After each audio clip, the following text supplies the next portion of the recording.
and things of that nature. So hopefully some of that resonated. I am back here just to simply introduce, I mentioned a little bit yesterday about one of my co-founders. This is the other one, Brylan Donaldson, one of the smartest people I've ever had the pleasure of knowing for, I feel like we're almost at 10 years now. He's a visionary. He is someone that is always continuously innovating, pushing the box, challenging me as a person, as an individual, as a business leader, and really just in any space he kind of occupies, everyone always walks away in awe. He is someone that is leading the charge within the AI fields. He currently is at Northwestern, and I'll let him introduce himself in a little bit, or I'll allow his own introduction there. But he's going to be talking to us today, going very deep into language learning models, AI. He's very into deep tech, and so there's a lot of questions that you may have. I know I am also looking to learn today. Please feel free to ask him. He literally is a walking encyclopedia. Whatever you can think of, this man has an article, a podcast, a reference of something. So I am very honored to call him a friend, a business partner, but someone I'm always looking forward to learning from. And so hopefully today in the next 45 minutes or so, you guys are able to walk away with something from him. But without further ado, I will allow Brylan to go ahead and introduce himself.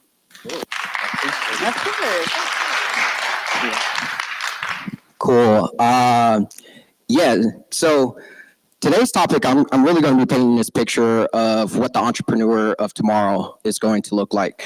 And so my main goal with this conversation is to hopefully leave you thinking differently, but more importantly, put you in a position to transform that information into knowledge that you can then go apply to your own businesses, your own lives, and things of that nature.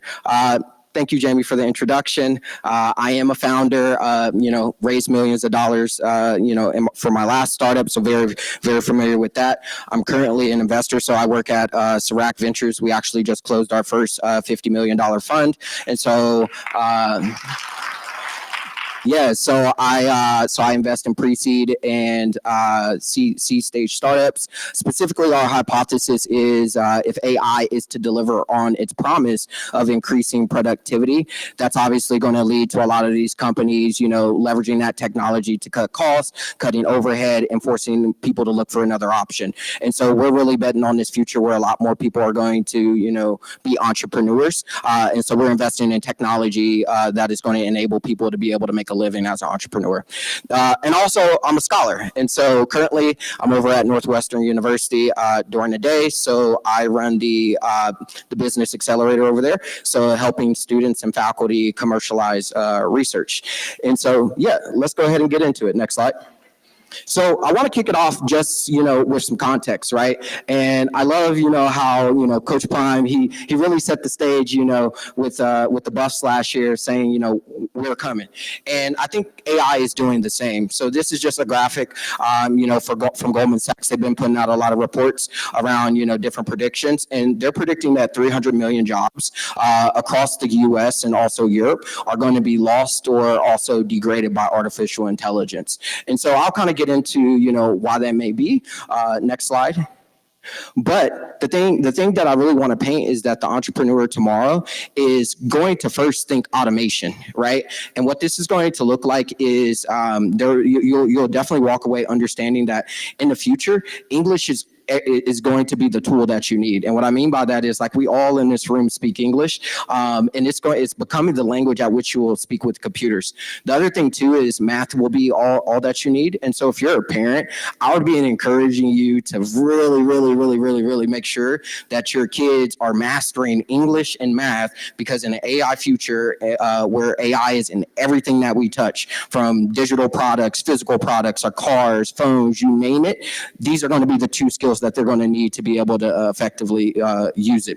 The second thing too is in a world of AI, data becomes your product. And I think the entrepreneurs of tomorrow are going to understand that. So that's not only proprietary data that you're obviously getting from, sales, your communities and things of that nature, but also the time is right now to start scraping data, right? And I'll kind of get into why that may be, but right now, a lot of content across the web and things of that nature, low key has their guard down. But that may not be the case. And I think the example that I would use is Reddit.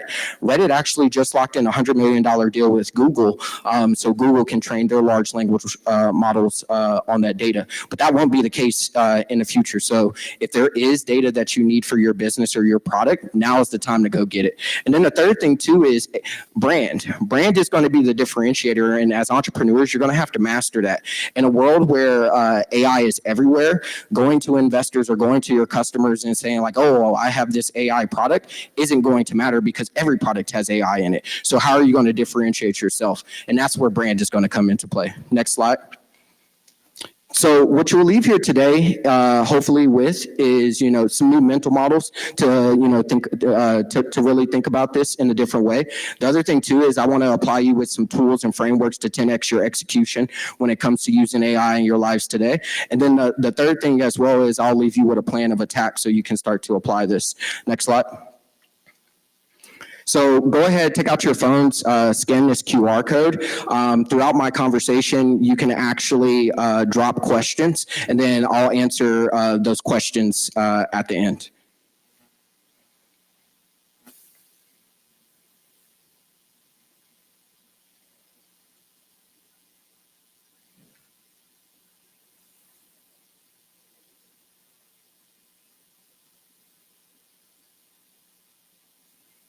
Cool. Next slide. So I want to start by, giving us a lens to look at the world to really understand this before we get into the details. Next slide.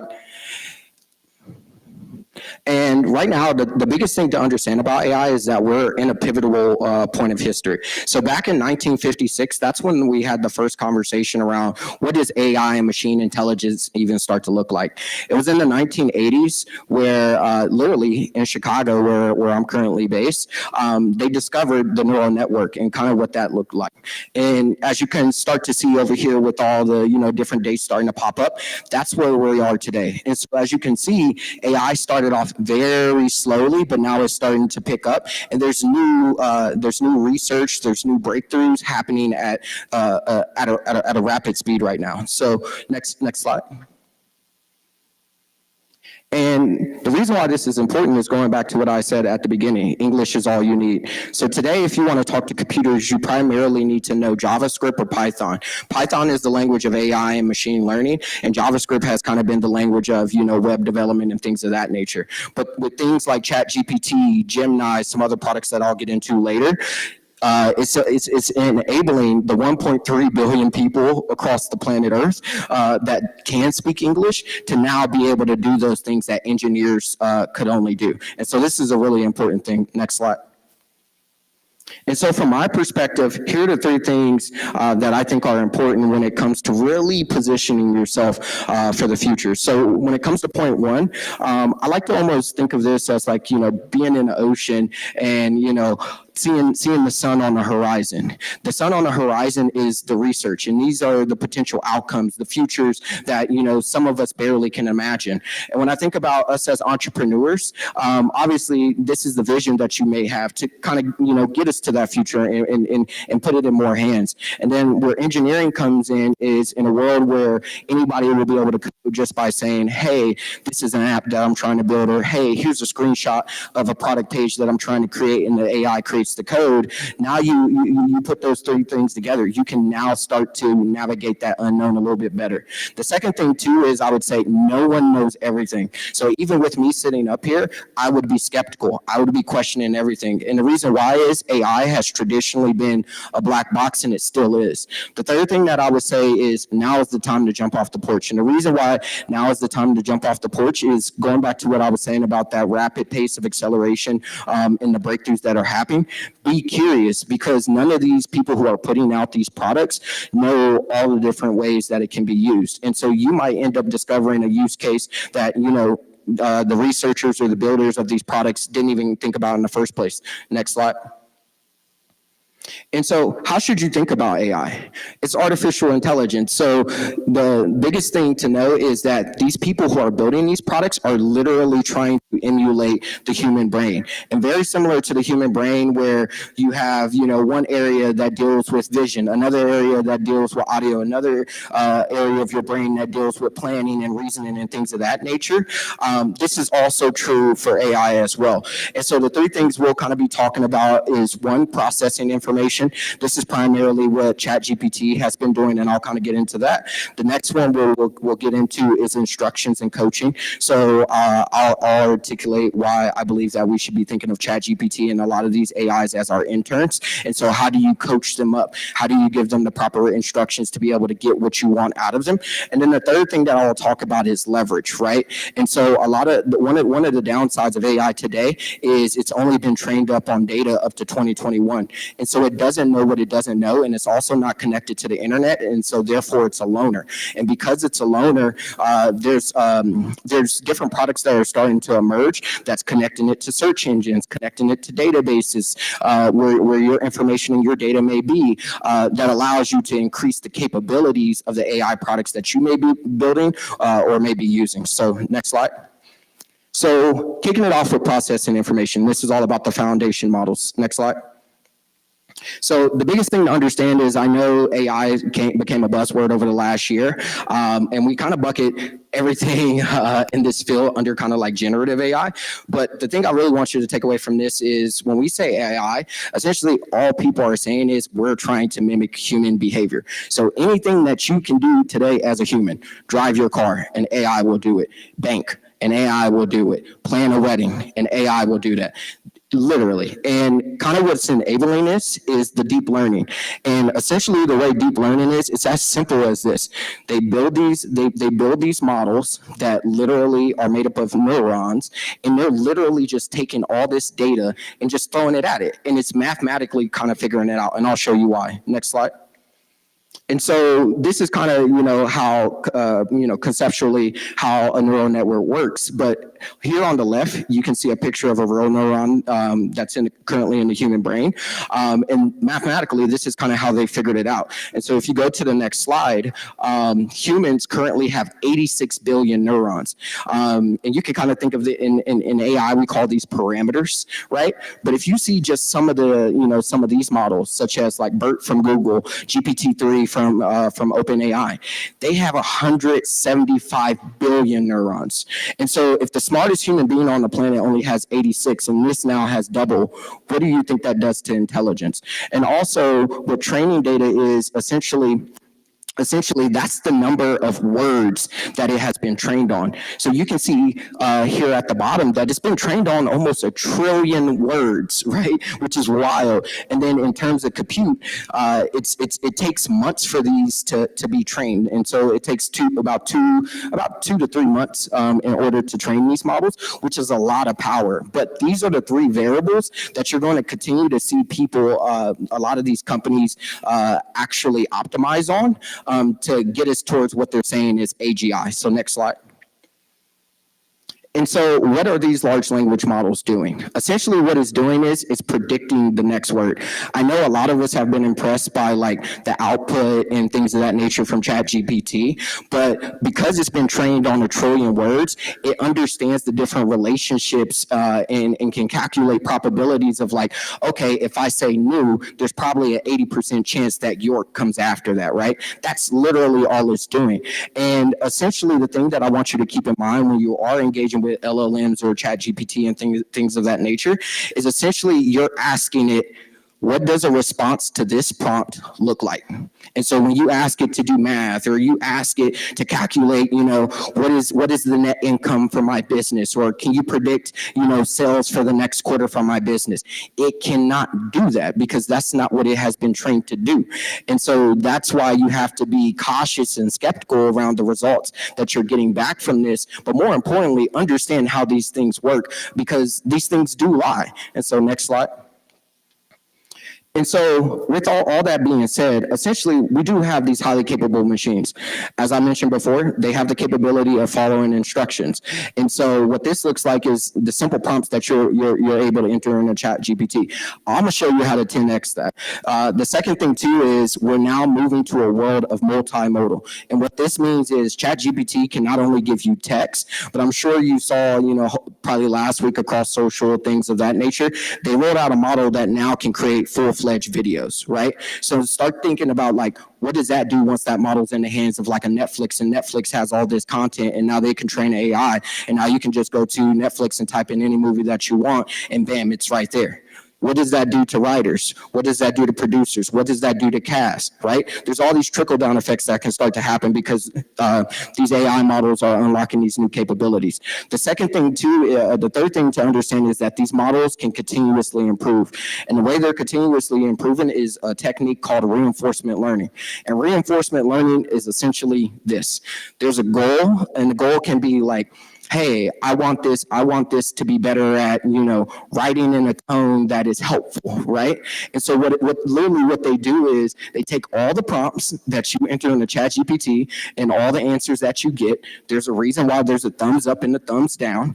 Any of the answers that you thumbs down, they throw away, and all the answers that are a plus, they keep, and they retrain the model on that. And that's because, like, you basically said, like, hey, this is what a good answer looks like. And so now I can start to train it more on what those good answers look like. But this is a technique, if any of you were building an AI product, you could easily take advantage of as well. So next slide. And so given we have this highly capable machine, what does that do for humans? I purely believe that, when you enter a prompt and it now gives you the answer, the role of the human shifts. And I still believe humans are going to be in a loop, but what we're going to be acting more as are managers. And so it's going to be really important to really practice your judgment. And essentially what this looks like is just deciding like, hey, given what ChatGPT has given me, is this good enough? Does this work for, the use case that I have? Is there something that can be changed? Things of that nature, that back and forth nature. So next slide. And so instructions and coaching. This will actually get into, what makes a good manager and what makes a bad manager. Next slide. So when it comes to being a bad manager, this is probably how most of us in the room have engaged with ChatGPT. We just go over there, we write our prompt like, hey, write me a copy for this weekly newsletter. Like, hey, I have this grant out I'm working on. Can you provide some feedback? And the thing about that is you're not being as clear as you can be when it comes to the expected outcome, right? So imagine just giving that prompt to an intern that is day one on the job. If they've never worked with a grant before, how do they know what a good grant looks like? How do they know, what are the different things when it comes to the language to tweak? And so next slide.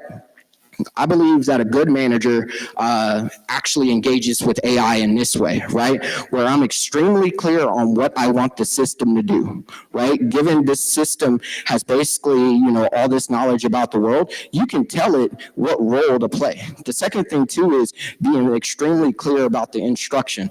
That's also important. And then the last piece at the bottom as well is this is a way for you to be able to say like, hey, when you give me my answer, don't give me something random. Give me something extremely specific. And this is extremely important just because when it comes to traditional computing, the biggest distinction between traditional computing and AI is programmers would program things to be deterministic. And all that means is if you give me your phone number, right? All I'm doing is saving that to a database. I can predict that. Like I know exactly what's coming in. I know exactly what's coming out. But with an AI, I can put the same prompt in there and always get a different answer. So it's non-deterministic because it's based on probabilities. And that's the thing people need to understand. Next slide. And so how do you become a good manager? Essentially, this is a framework that I've used. It's called PrEP, but essentially it starts with the prompt. You want to be explicit and you want to outline the capabilities. And so if you're doing something in relation to marketing copy and things of that nature, you want to use wording like you are a world-renowned marketer that works at Nike or works at any of these other companies that you think are really good at marketing and tell it to basically role play. The second thing that you want to say, basically this goes back into the role role. But once again, just realize that's tested behavior. The third thing is instruction. So when it comes to what you're telling it to do, it should be 1 to 2 sentences max, like nothing more, nothing less. Be extremely direct and simple in your communication. And then when it comes to constraints, so parameters, I'll show you some of these tricks.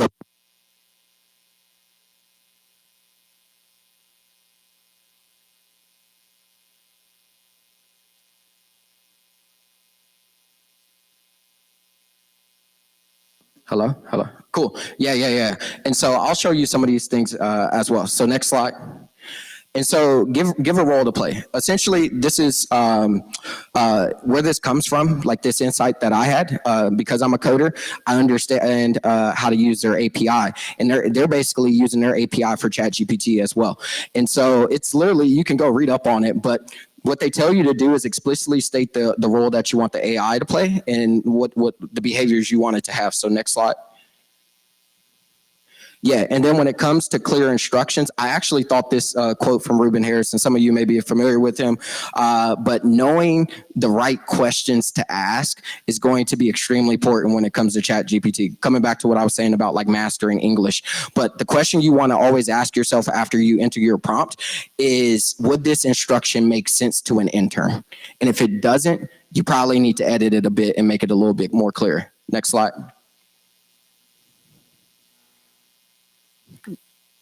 Next slide. Yeah, so here, this is basically getting back to what I was saying around being able to tailor the response and getting the AI to do exactly what you want it to do. So here, I'm essentially, on this example, basically I had all this information and I wanted the AI to create a user persona for me. And so I told it like, hey, I want this format of like, here's the user persona, give me a short paragraph, tell me the needs of that person, tell me the insights, and then write a 2 to 3 sentence problem statement. And then here's the criteria for a good point of view. I gave it some bullet points, right? And so now when it's making this decision and thinking about like, okay, what does a response to this prompt look like? It's taking all this into consideration. And essentially what the brackets, what the double number sign does is it splits your prompt into different sections, very similar to like, getting instructions on a test and being like, hey, section A, section B, section C, and you go on one section at a time.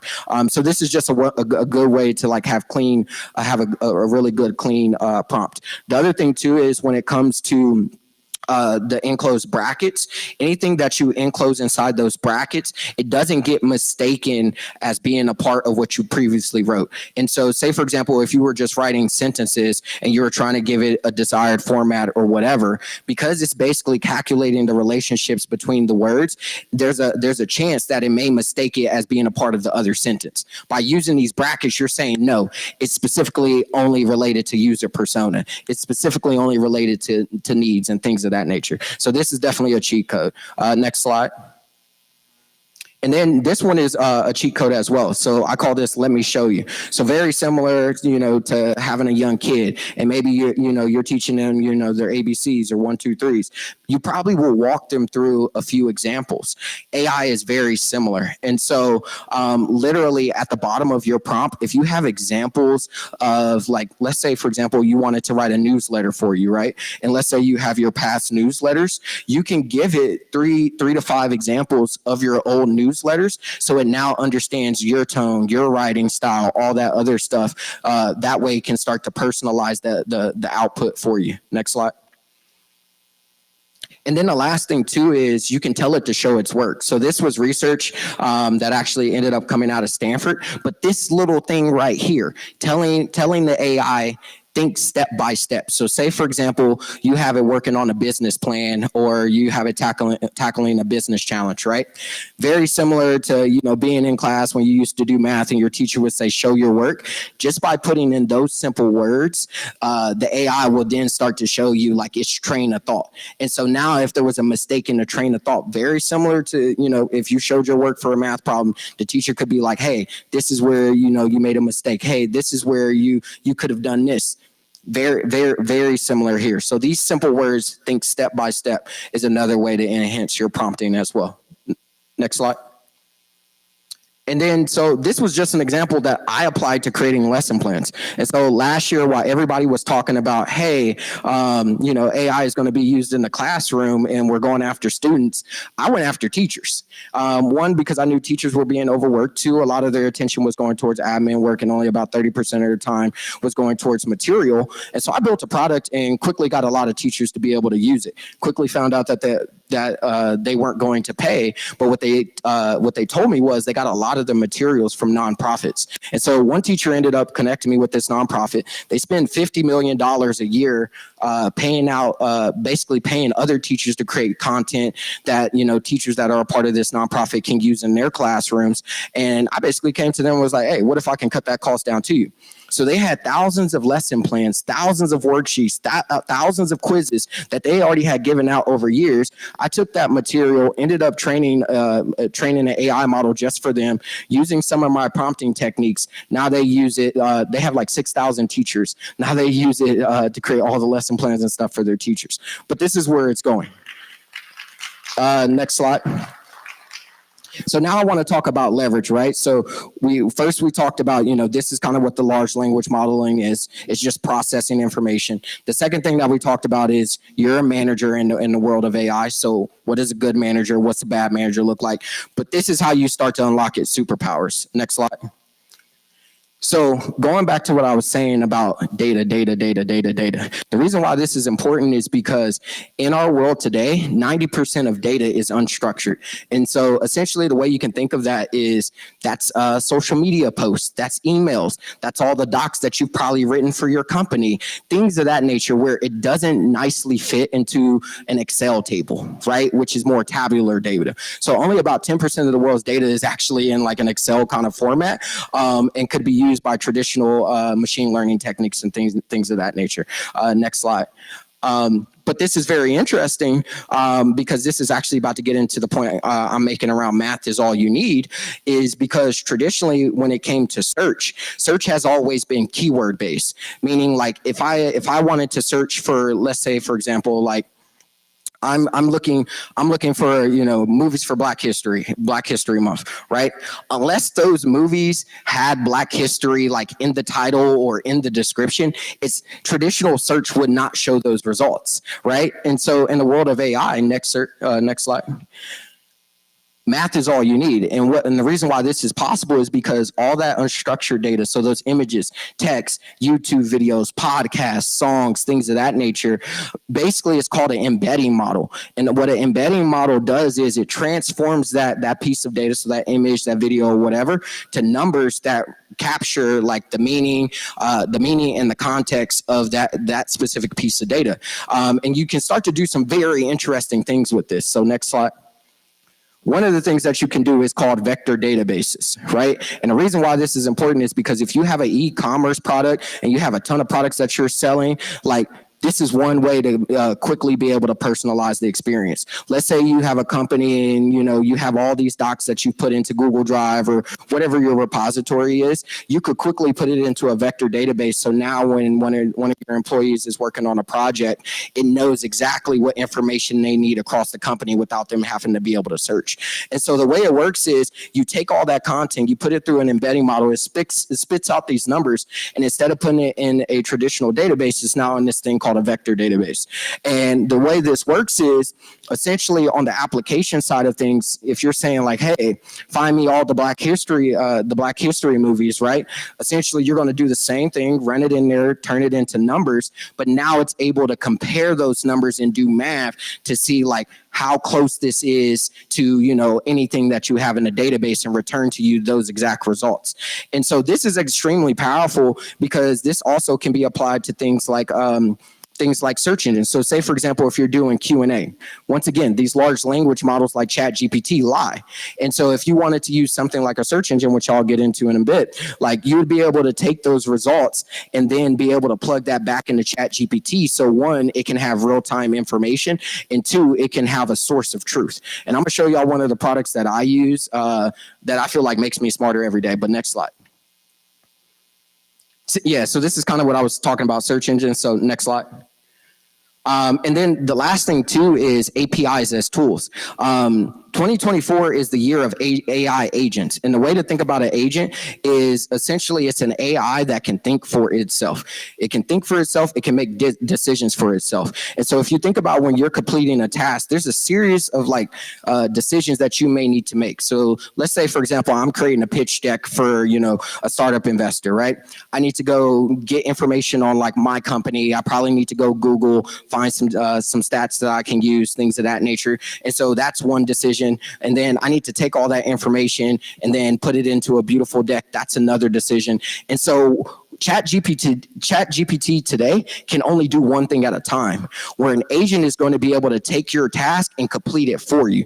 So if you said, hey, plan out my wedding, book the venue, send out all the flyers to everybody, book the travel, things of that nature, call all the vendors, you would be able to literally give it that one task and it would be able to do it. And the way it would be able to do it is given tools.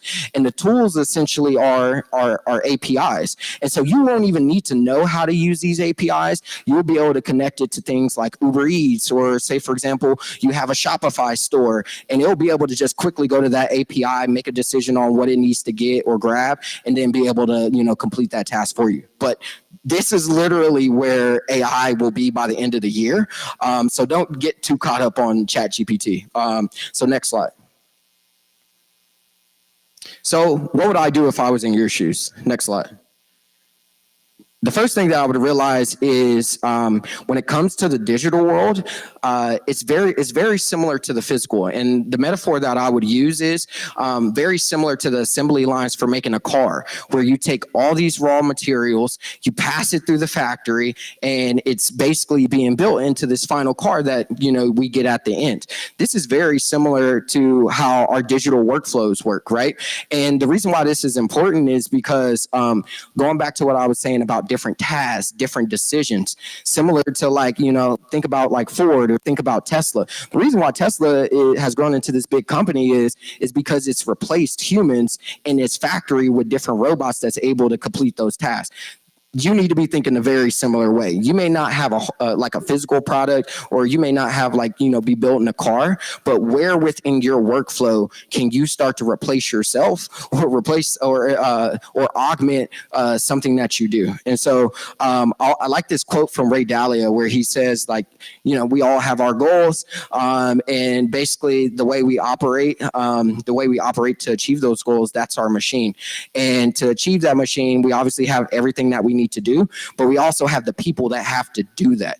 The people piece is about to be replaced by the AI agents. And so what does your machine start to look like when that's true?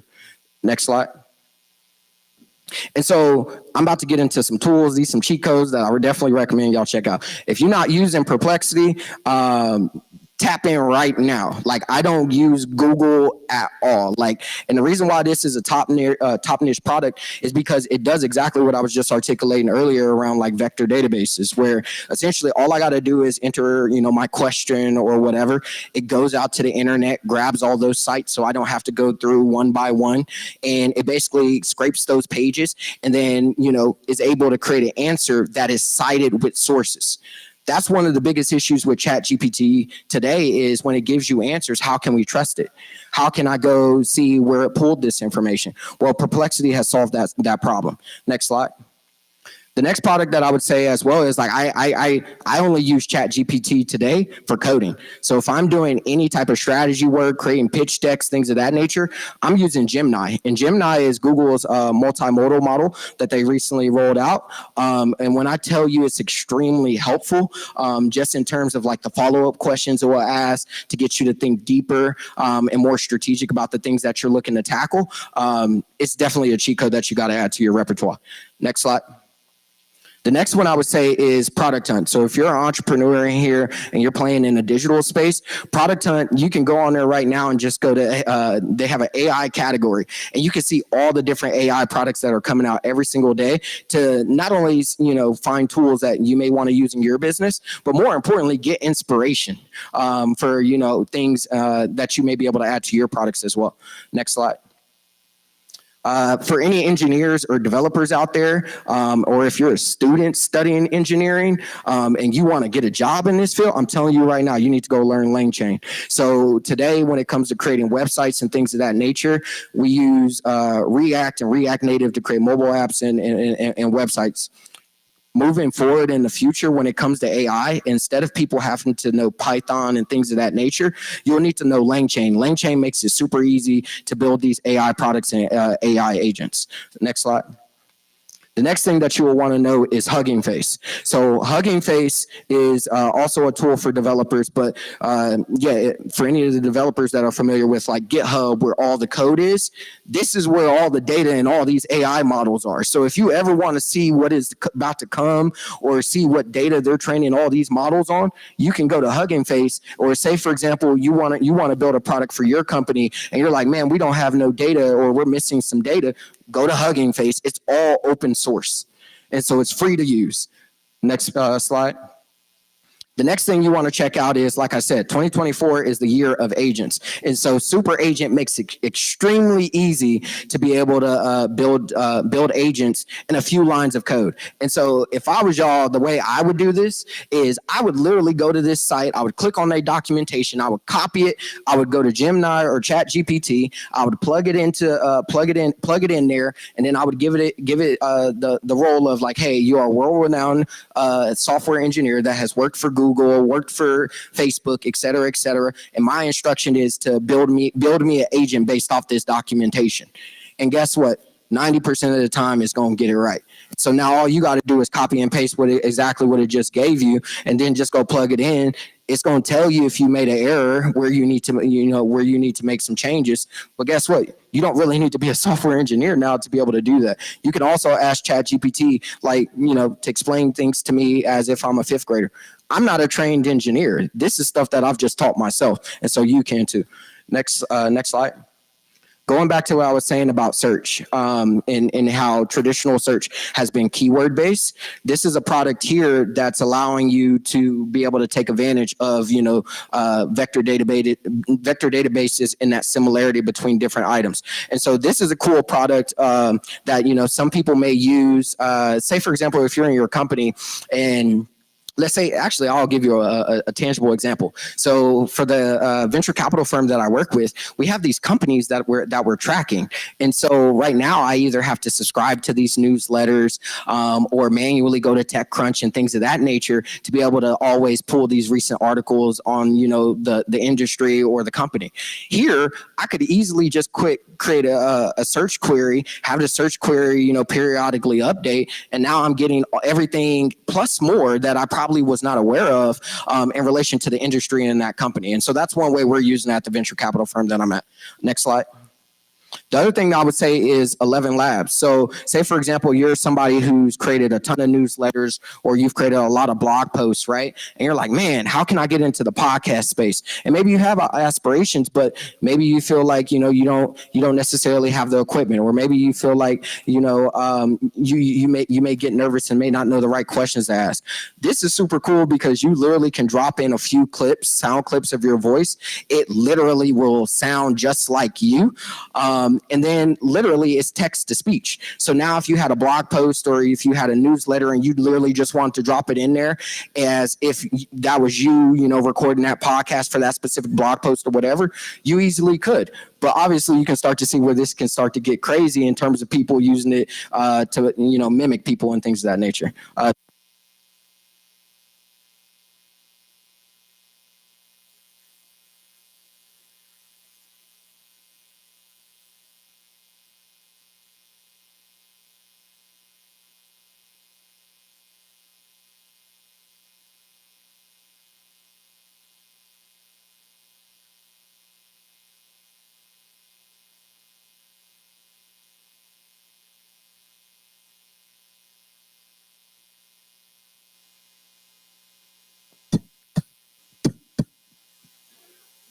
Cool. Next slide.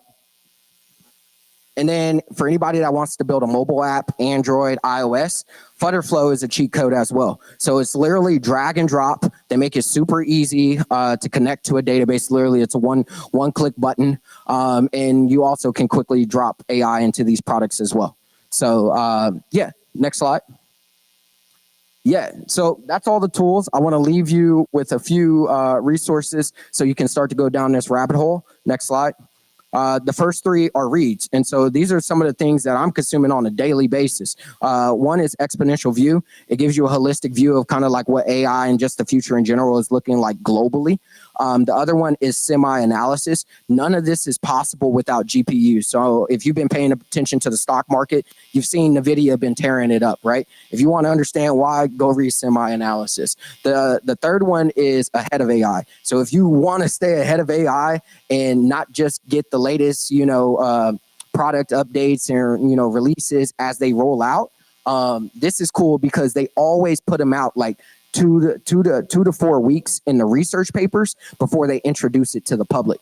And so if you want to be somebody who can quickly introduce a capability before everybody else knows, which can potentially give you a competitive advantage, so ahead of AI is a cheat code. Next slide.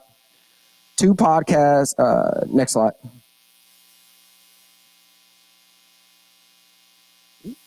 Okay, so 2 podcasts I listen to, No Priors. So they get a lot of these big company folks who work on AI talking about it, and I just think it's extremely helpful to just see what's coming in the future. And they're talking crazy, so I'm not gonna lie, some of it's gonna blow your mind. And then if you want something that's a little bit more technical and kind of gets into all the different aspects of not only like large language models, but what about vision, what about video, what about audio, like all those different things, Latent Space, that's another cheat code podcast as well. And then next slide. The last one I would recommend is checking out this book. So Kai-Fu Lee is actually considered one of the fathers of AI, but he wrote this book, AI 2041, back in 2020. And when I tell you the future that he painted for 2041 is going to like have you like, what the fuck? Yeah, it's going to have you it's actually crazy that he said that was going to happen 21 years down the line, because low key is probably going to happen by the end of the decade. And so this has, consequences, like I said, not only on employment, it also has consequences for insurance and how insurance then can start to impact health and how that can start to impact a range of other things. But if you just want to really wrap your head around like what the possibilities are for the future, this is a really good book to check out. Next slide. And then, yeah, if you want to go deeper into this, here are some YouTubers, from MIT, and then just some other developers that you can check out. The content is very digestible. And the thing that I want to communicate is I know traditionally a lot of people have stayed away from software engineering and coding because you've seen it as hard. So I went to school for data science and AI. And when I tell you, I'll never forget, I had a professor who basically broke it down to me similar to how you make a beat, where you may have, your hi-hat, you may have your bass, you may have your strings, you may have your pianos, and then all of a sudden you have this beautiful beat at the end. That's very similar to this AI thing. And you're telling me right now you can't, select different variables and figure out what you're trying to get at the end? Come on now. And so I personally, Jamie knows this, and we talk about this a lot. I personally feel like when it comes to AI and machine learning, that the white folks have been using language to keep us on the outside and to make this seem a lot harder than it is. And it's not. It's not. All of us in this room are capable of being able to do this. So, next slide. So yeah, like Jamie said, if there's any questions, you want to dive deeper into this, you want to figure out how you can start to apply this to your business, I'm an open book. And so scan the QR code, it'll take you directly to my calendar. You can book a time and we'll start figuring it out. And so yeah, hopefully that was helpful.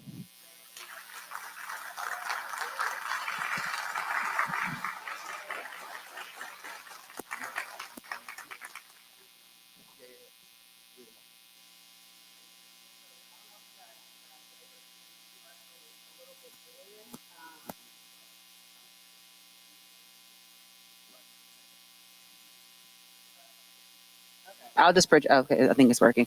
So there was a QR code that he put at the beginning of the presentation that took us to like a little screen. So there's a couple questions in here that I'll read from, And then I'll also open it up as well for those of you guys who did not get a chance to scan the QR code and put your question in here to also answer the question or ask questions. Sound good?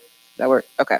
So one of the first questions is, what are the top industries that will be affected by AI from a monetary perspective? Yeah. The top industries that I think will be replaced. I think it's actually going to end up replacing white collar workers first, and I think the incentive is higher for a lot of these corporations. So if you think about the tech industry, last year alone there was like 300,000 layoffs. That number is still skyrocketing today. Like all the big tech companies have already laid off people with plans to continue to do it more, right? And the reason why I think they have an incentive is because if you think of our economic environment over the last 4 years, when everyone got stimulus checks, when interest rates were decreased, that led to a lot of extra capital in our economy, and things need to be balanced out. And so companies are being forced to now start to optimize for profits. There's only so much that you can start to do to really increase revenue, and so a lot of them are starting to lean on cutting costs. And I think a lot of those functions that they're hitting, which is like marketing, sales, things of that nature, have already been demonstrated by ChatGPT and other AI products that they can do it, at a top level or above any human in those industries. Anyways, I think I do think how quickly that will happen. That will definitely take some time. But I think as AI agents start to come into play, and they can start to handle more complex tasks and really carry out those full decisions, that's where you'll start to see this start to rise up really, really rapidly. And I think the number that I recently saw was like 95% of like the Fortune 500s now are starting to use like AI in some capacity. That's only going to continue to grow. And so, yeah, I think it's definitely going to hit white collar work. So tech, I would say tech, consulting, banking. I definitely think this also I didn't even get into that bag. But the thing you also have to start to think about is robotics is also starting to catch up as well. And the thing you have to understand about robotics is for robots to do what they do, traditionally engineers had to code every single task. But now they have these large language models that essentially can act as the brain and essentially can take in a task, figure out what it needs to do, and now the robot can go execute. So what does it look like when you give AI a body? And that's coming by the end of this year. And so once robots start to hit, that's probably going to start to attack the bottom, like the blue collar work and things of that nature as well, where humans are still kind of in the loop. So that was a good question. And then someone asked the other, but I think you just kind of hit on it, which are some of the jobs that will grow and emerge as a result. But another question here is, how can we keep AI from getting into the wrong hands and people with bad intentions? You can't. I'm just going to keep it a stack with you.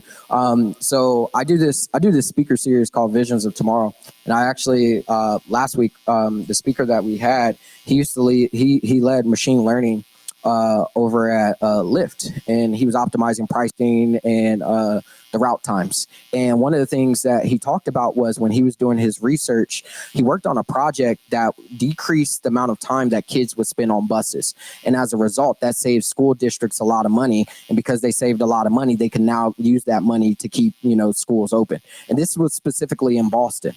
And so they ended up saving around like $10 million. That led to like 2 schools being able to, remain open. But what ended up happening was you had all these wealthy parents who were upset now because like that ended up impacting the start time and things of that nature for their kids. And going back to what I was saying earlier about these AIs being able to continuously learn, and the way it works is reinforcement learning. Reinforcement learning is optimizing a goal. And I think from a policy standpoint, it's still going to be very hard, especially in this political climate, for us to agree on what is that goal that all these AI should be optimizing for. So that's going to be something, one of the reasons why it's going to be hard to keep this AI out of bad people's hands. The other thing too is if you've been paying attention to anything around like OpenAI, Google, and Facebook, they're playing different games where you have OpenAI and Google right now keeping a lot of their secret sauce and how they built these AIs close to the chest. But then you have Meta who's literally open sourcing this, and you can go to Hugging Face and you can read exactly how they built it, recreate it yourself, download it, train it yourself. It's really crazy. And by the end of the year, I don't know if y'all saw this, but they spent $20 billion on chips. They spent $20 billion on chips. And the reason why $20 billion spending that much money is very important, because going back to what I was saying, the more computing power you have, the smarter these things can be. And so Meta is actually on pace to have a model that literally anybody's going to be able to download for free by the end of the year. And it's going to be probably better than ChatGPT. So what do you do there? And so all these different ways of distribution or controlling distribution of AI, I think it's very complex problems and decisions where our current policies and really our current society, we don't have the measures in place to really control that. On time. So if somebody in the crowd has a question, I'll open it up to them.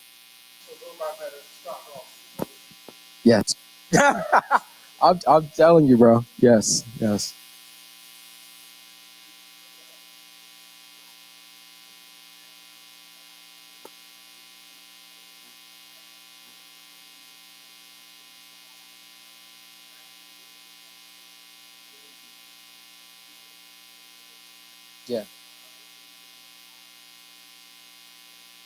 Yeah, I think one of the things that the music industry did that a few other industries did not, such as like newspapers and publishers like that, is they got ahead of it legally. And so if you remember last year where all the Drake parodies were happening and Universal came out and shut it down. Yeah, the reason why that's important is because now Google, OpenAI, Meta, or whatever, they're negotiating these $100 million contracts to have access to that catalog. And so that's one thing, like without having that data, it's going to be very hard to train those models and really get the quality that, as an artist, you're probably going to, expect from an AI model if you're going to be using it. But it's going to come. The conversations are happening. I think the thing artists are going to be forced to figure out is, what does it look like to still keep them in the loop? Like where within the creation process do they still want to play a role? If the AI is, rapping the words for them, are they just focused on the writing aspect? Well, ChatGPT can do that, right? And they can train them all their past lyrics and things of that nature. So I think there's going to be a lot of questions around like where does the artist still remain in the loop for that?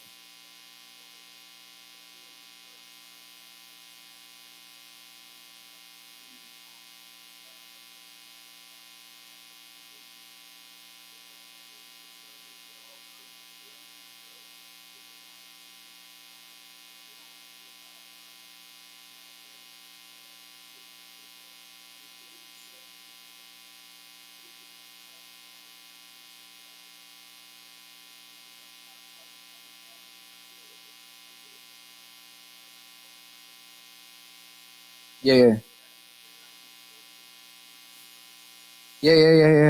So I specifically don't know what they're doing, but if I had to take a guess based off the research that I've read, if you go look up the 4 different data sets that they trained ChatGPT on, those data sets were primarily 75% of it was like just Google like search history, right? And I think the thing that is extremely important here is we have to question how much of our context, how much of our history were in those data sets that they trained. And I think, as humans, we all have our biases. And so I do think it's very likely that when they were building that data set, that our information was left out. The other thing too is going back to what I was saying around like reinforcement learning. And so every time they're releasing a new version of ChatGPT, essentially what they're doing is they're fine tuning the responses to be safe, right? And so somewhere within the company's decision making, they decided that form of information that you were asking around Black people was something that would be deemed not safe, would be harmful, things of that nature. And so that's why like even getting us in these companies are very important, because ChatGPT, OpenAI has thousands of employees. They only have 2 Black folks. He was nice enough to give me a mic. I know you got to go. Another thing that you can experiment with, which is interesting because Black information is suppressed, and that's based on what you can find available on the internet about Black people and who controls that. So if you try to create a story based on jokes from Bill Cosby, it won't give you anything because it says you're asking information about a sex predator. And if you try to get information or create a story based on lyrics from Off the Wall, because in certain areas on the internet, Michael Jackson is defined as a sex predator, it won't give you information from Michael Jackson. So what actually happens is, based on who's controlling our history, our information about our history in the future will be suppressed. So when we willy-nilly allow things to be said about people who have contributed to our history in some way, we have to be careful about that. Who knows what they say about Malcolm X? So you may not be able to get it to give you information from Malcolm X because he may be deemed as a terrorist in some sense. So I'm just throwing out the idea about or truths about how it actually works. Thank you very much. I appreciate it.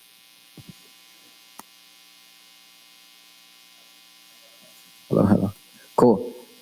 So yeah, if you have any other questions, feel free to come see me. Like I said, I'm an open book. I can talk about this stuff all day. But this was fun. I appreciate all the questions. And thank you. Rylan, thank you very much. Very proud of you. Thank you for coming.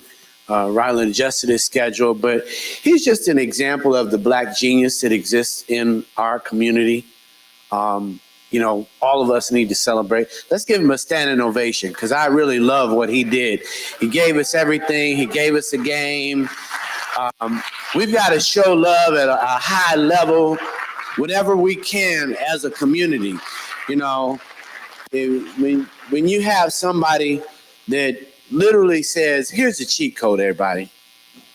And the one thing I want y'all to begin to post is from people who are treating our community like pariahs for information. Let's make sure that information flows freely in our community. It is the only way we can all trust each other. Because if you're a gatekeeper and you're keeping somebody who has a genius child at home away from something because you won't invite them in, you don't love the Black community. And it's hard for people to see that, but let's not price each other out of a future. And I want us to reduce that 100%. So we got some food in the back so everybody can eat, mingle, catch up, network. And then we'll come back for a celebration in an hour. They're going to do sound check and we'll go. Thanks for coming out to Rolling Out AI. Thanks to our sponsors, Genesis, US Bank, Morgan Stanley, 94.5. And more than anything, thanks to all of you for making Ride AI Lab a phenomenal experience. I'm Munson Steve, CEO Rolling Out. Thank you guys. Peace. You know I love your brown skin. I can't tell where yours be.